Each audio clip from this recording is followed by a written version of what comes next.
1 Timothy 4:1, it says, "Now the Spirit speaketh expressly that in the latter times some shall depart from the faith, giving heed to seducing spirits and doctrines of devils," or doctrines of demons, whichever way you prefer. Another one, Pat Robertson. You know him from the 700 Club. I think he recently stepped down.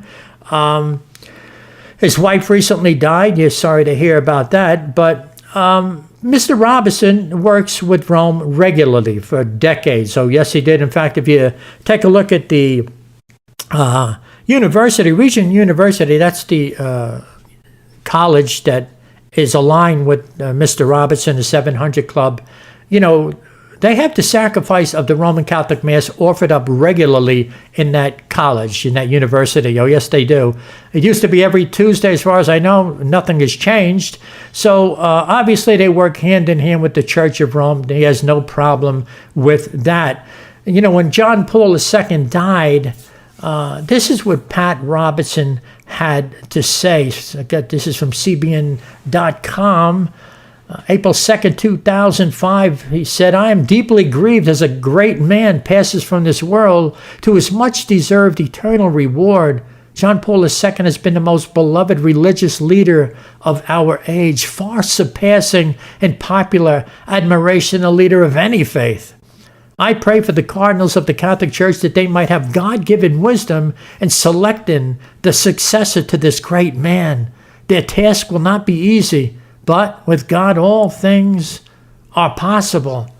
Now, if I pray that God gives God-given wisdom to Rome, they're going to leave that place, folks. They're not going to be picking another pope. You see that? God-given wisdom, the truth is going to set them free.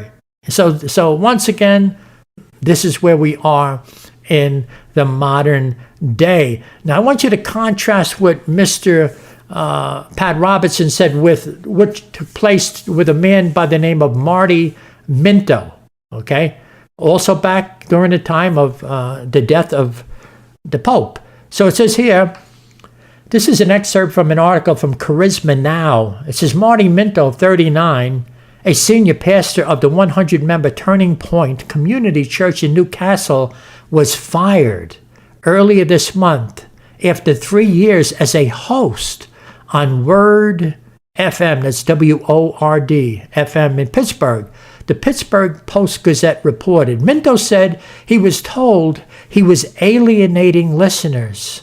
After the April 2nd death and funeral of the Pope, Minto discussed with callers John Paul II's deep devotion to Mary, the mother of Jesus, and Catholic beliefs such as purgatory.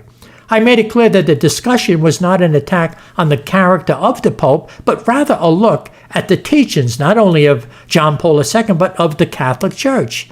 Minto said that he responded to the question about whether the Pope would go to heaven with the belief held by many evangelicals that a person must be a born-again believer. So that's from Charisma Now, April 21, 2005. Okay, now, look at that, folks. So do you see the contrast between what Mr. Pat Robertson did? By the way, you know, we're talking about a multi-million-dollar ministry, folks. The money comes in. Oh, yes, it does. Now, here's this humble pastor, Marty Minto, just trying to do the right thing. Here's a radio program. Obviously, he's trying to reach people so that they might be born again, that they might be saved.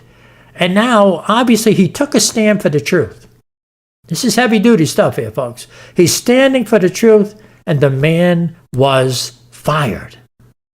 Jesus said, I came not to bring peace, but a sword. You see, the sword of the word, ladies and gentlemen, it's going to divide. So here he is told that he's alienating listeners. That's heavy, folks. You see, this is where we are today. It's been going on for decades. And, you know, there's just, it's like a demonic dance. It's like I always have this mental picture of a square dance with Roman Catholic priests and Christian pastors just doing a little do-si-do together. This is what's going on, folks. It is from the pit of hell. That's why I'm doing this video, folks. Speaking the warning once again. So, you know, I thank God for people like Marty Minto that took a stand. You see?